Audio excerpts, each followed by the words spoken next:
Hey, my name's Josh. I produce and DJ under the name Konedawg.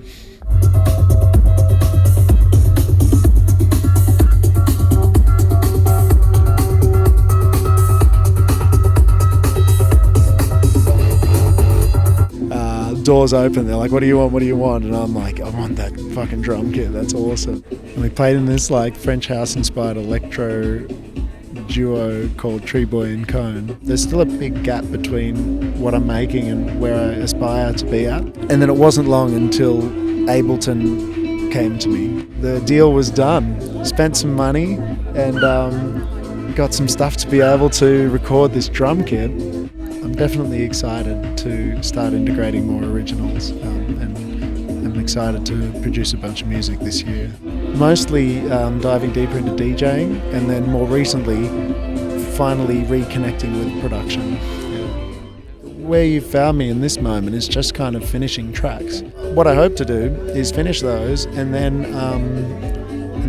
pick a style and produce an EP in it. I mean, it's such a special space with special people. Thanks for coming with me on this journey. I know it's a fucking big and potentially extremely boring story, but it's mine, so love it or leave it.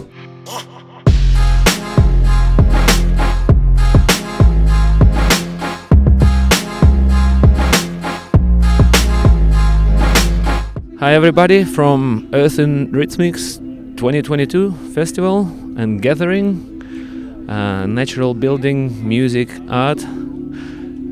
Brother, please introduce yourself. Hey, my name's Josh. I produce and DJ under the name Konedawg. So, can you tell a little bit about your artist name, Konedawg? What does it mean? How did you come up, or how did it came up? I wish I had an exciting story, but my surname's Cohen, K-O-E-N, and a friend of mine at school, Ben, used to call me Cone. And my first forays into electronic music production, after drumming in a few bands, was playing with a friend of mine, Jono. His name's Jono Tree, and so he was Tree Boy, and I was Cone. And we played in this like French house-inspired electro duo called Tree Boy and Cone. And he ended up moving down to Melbourne. I had a big break from music, like I was still listening, but wasn't producing or wasn't DJing. And then it started calling me back again, and I needed something. And I just remembered this nickname Konedawg, so I was like, right, I guess that's it. And funny story is like, a couple of my SoundCloud sets were starting to build a little bit of organic momentum. Like there were a few people listening and I was like, maybe it's a time to pick a better producer name. And so I was like, maybe I'll just go back to Cone, or maybe I'll try something on for size. And I changed my name on SoundCloud. And it turns out that SoundCloud by design punishes people for changing names to disincentivize people from creating really popular accounts and selling them.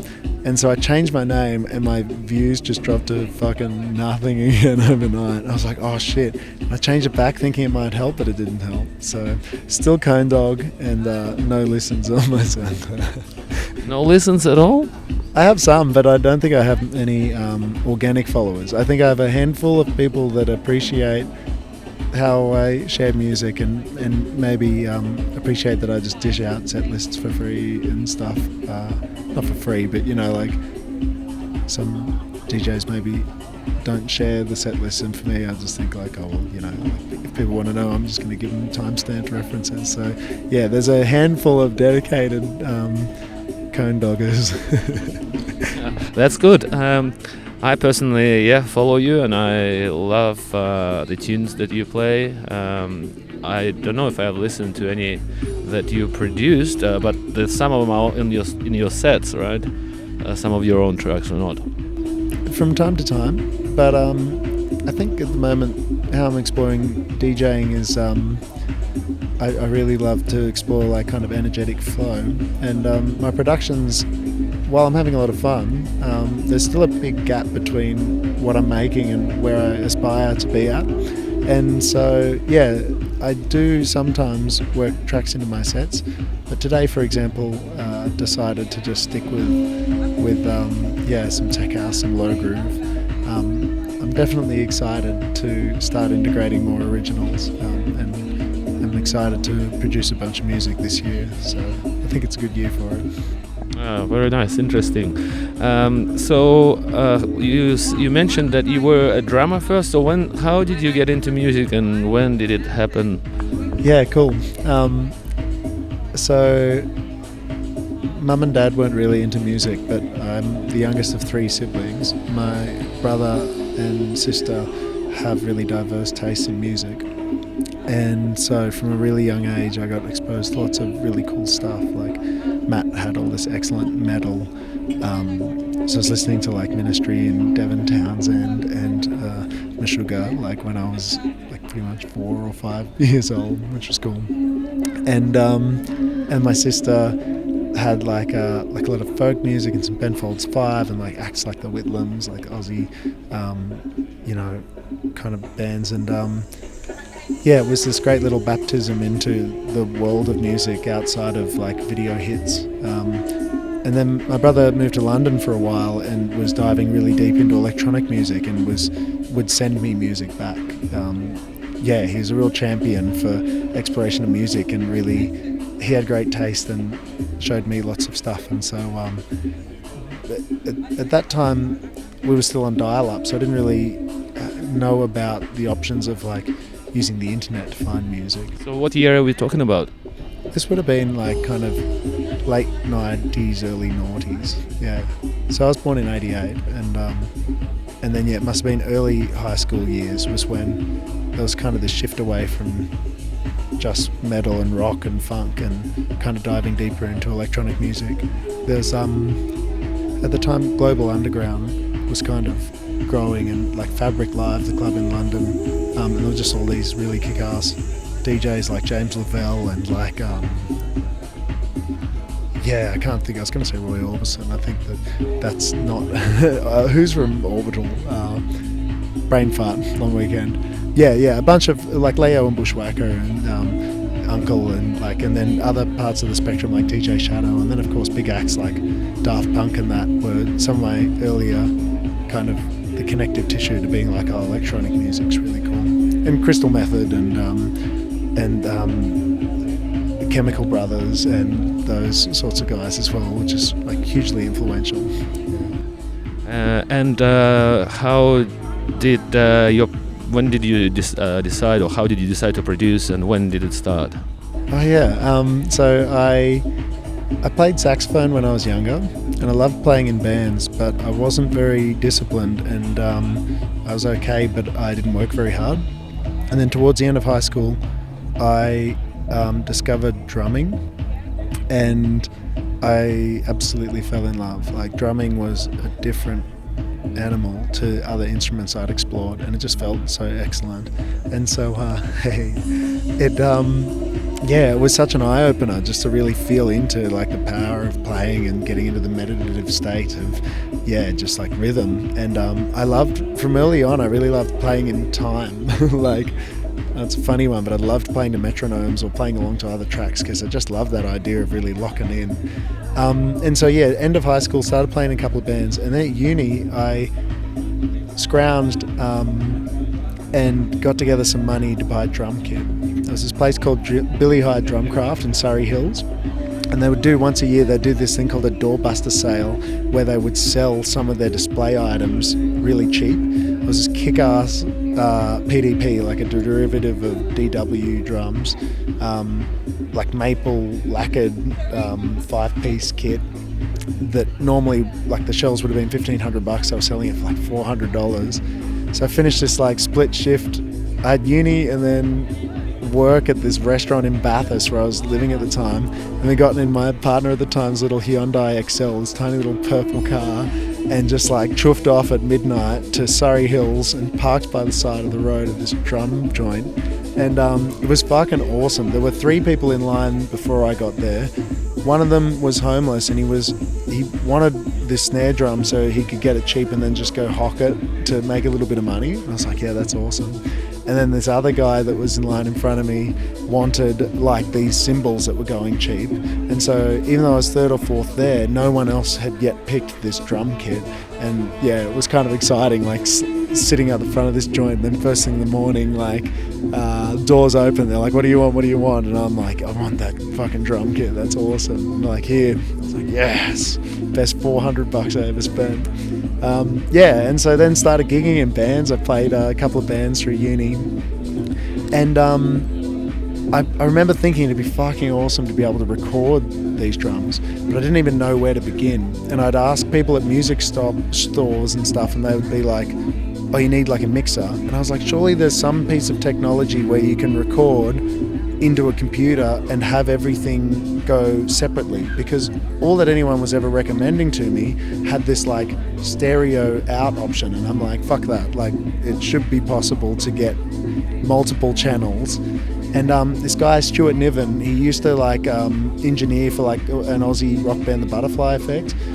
He was a sales rep at Sweetwater, this company in the United States, and I got chatting with him randomly one day on like on some sort of chat platform online, and then I was describing to him what I envisioned, and he's like, "You need an audio interface," and I was like, fuck yeah, that's exactly what I've been looking for. Audio interface, like it's so simple, it's this thing, but I didn't even know what to look for. And he hooked me up. So I had a drum kit, and then I liaised with this guy at the time, like stayed up really late and called him. He was in the States, called him on Skype, wired him some money, and he managed to make it so that it was like that the import tax was exorbitant, and so buying these microphones and this audio interface and stuff was going to cost me a metric fuck ton. But he was like, no, we'll send it in smaller packages and we'll say that they're gifts so you don't have to pay import tax. And then the deal was done. Spent some money and got some stuff to be able to record this drum kit. Thanks for coming with me on this journey. I know it's a fucking big and potentially extremely boring story, but it's mine, so love it or leave it. Got this stuff to record a drum kit, and suddenly, like, you're the one guy in town that has equipment to record bands, and I'm absolutely shithouse engineer, still to this day, years later. But when you got the gear and you got the spare time, you're a student, pretty much a bum, and there's always going to be a lecturer somewhere on campus, so you can be like, hey, can I borrow this room for like 3 days? We started recording bands, and it was awesome fun, and a real like kind of baptism of fire into the world of like getting to know the audio interface, but also the digital audio workstation. Like first forays into Cubase and Fruity Loops Studio and stuff. And then it wasn't long until Ableton came to me. That friend Jono that I mentioned playing in a band with, he was in Japan for a bit, and when he came back to Oz, we reconnected, and we both discovered Ableton at the same time. And we were like, this thing's exciting, this is cool. And he was in Wagga, I was in Bathurst, so we were working on things mutually exclusively, but both of the unis were Charles Sturt University, and I worked for the uni in IT, so occasionally I'd have cause to go to Wagga to work, and before and after work we'd go to Jono's joint and we'd open Ableton on a laptop and just start mucking around, and that's pretty much the journey. That's going back to about 2006, 2007, and dove deep into it, but didn't take it serious, and had some like kind of discipline issues and some I liked the rock star element of the whole like playing gigs at Unibar and stuff, but I wasn't at that time.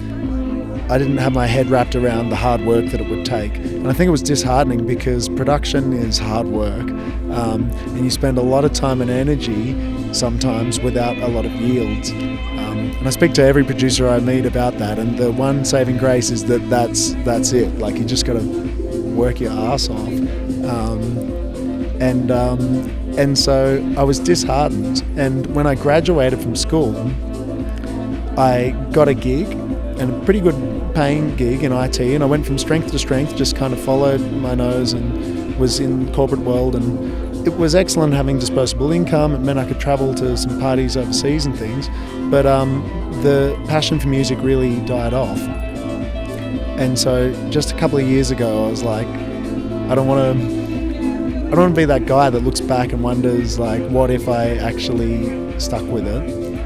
And so I did something dumb and left a 6-figure salary job in the last year or two, and now I work a lot less and spend more time mostly diving deeper into DJing, and then more recently finally reconnecting with production. Yeah. So you still use Ableton to produce, or any other software now? Yeah, mostly Ableton. Yeah, I bit the bullet and bought a copy of Live 10, and what I have come to understand is like most contemporary digital audio workstations do much the same thing, and that it ultimately probably boils down to workflow in terms of which software people prefer.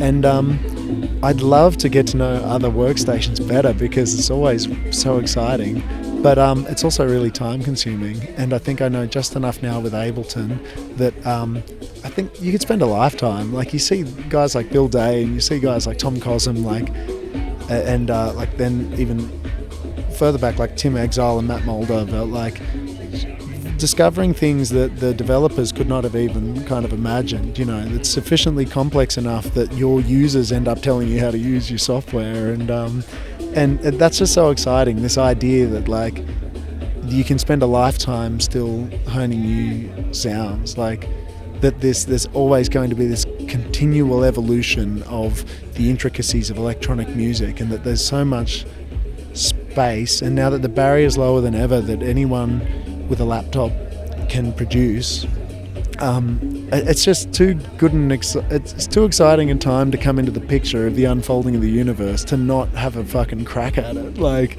it's just, yeah, all you need is the time and energy, and you never know what you might find. Yeah.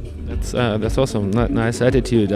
So, what kind of music do you produce and would like to produce in the future? The kind of music I produce is mostly garbage at the moment. But I mean, genre. What genre? Yeah, it's interesting. I've got a bunch of half-cooked projects over the years that I would start stuff and just never finish it. And so where you found me in this moment is just kind of finishing tracks.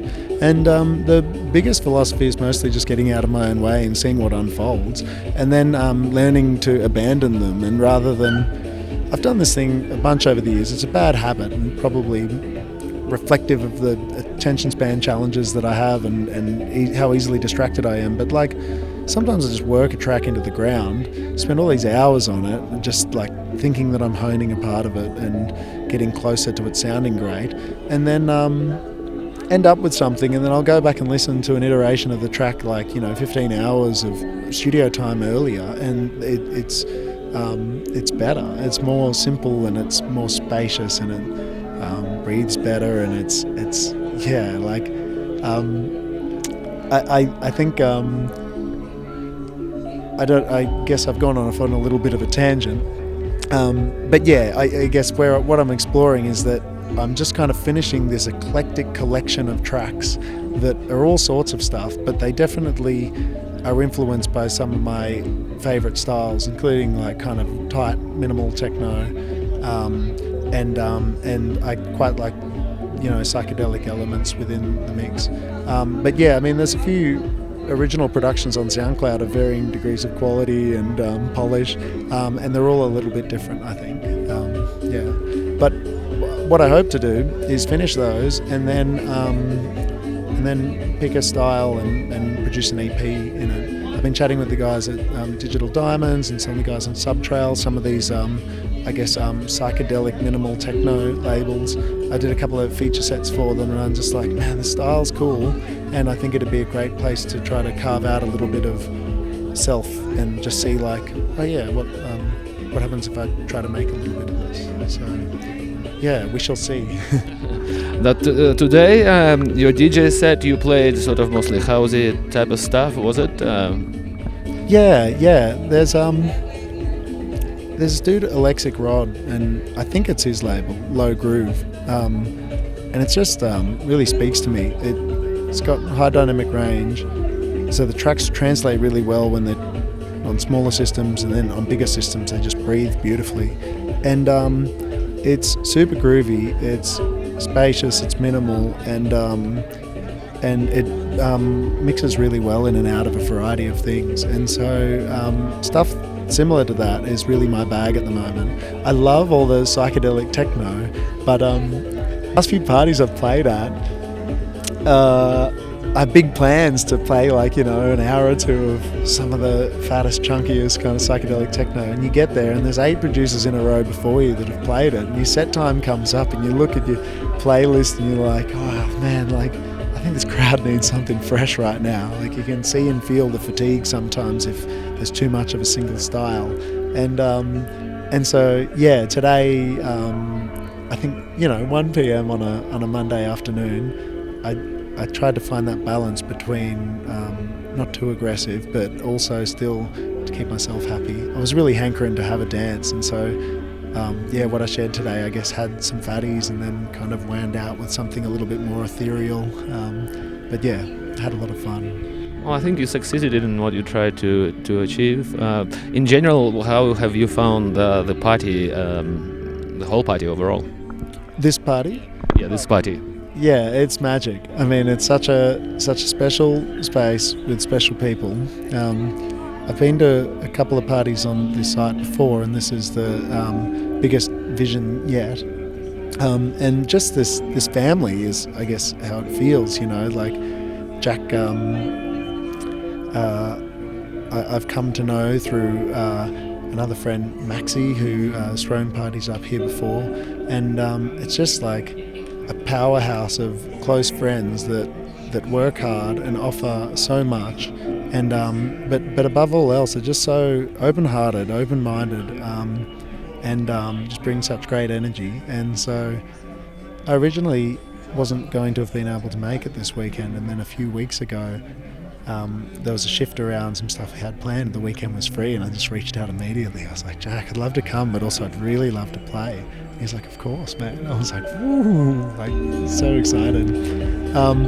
Yeah, it's a good one. It's a beautiful space. Keep it on the down low because I guess we want some discretion about the space, but it's just that magic sweet spot. It's got great infrastructure. It's got a little dam. It's close enough to the highway that you don't have to worry too much about getting bogs, and it's you know, close enough to major metropolitan areas as well. Like every now and then you play a party deep in a state forest somewhere and it gets a little weird at night, and so this is refreshing. Yeah, thank you. Well, thank you for your set. Thank you for the conversation. Wish you all the best in production and DJing, and looking forward to seeing your tracks released on some cool labels. And again, looking forward to meeting you. Thank you, brother. Any last words? Yeah, I wanted to say thank you for all you do for this community. I've been following you a little while as well, and so I'm stoked that we finally get to meet here today. Yeah, you're a man after my own heart, because what I see in you is not just a passion for DJing, but a passion for all the intricacies of what makes this part of our culture so fucking special, and you're an advocate for it. You live and breathe it, and it's hella inspiring. So thank you, Misha, for all you do. I know we mentioned earlier today this offhand comment about like, if we didn't catch each other here, we'd see each other at the next one. And I think the sentiment was like, because we plan on doing this for a while yet.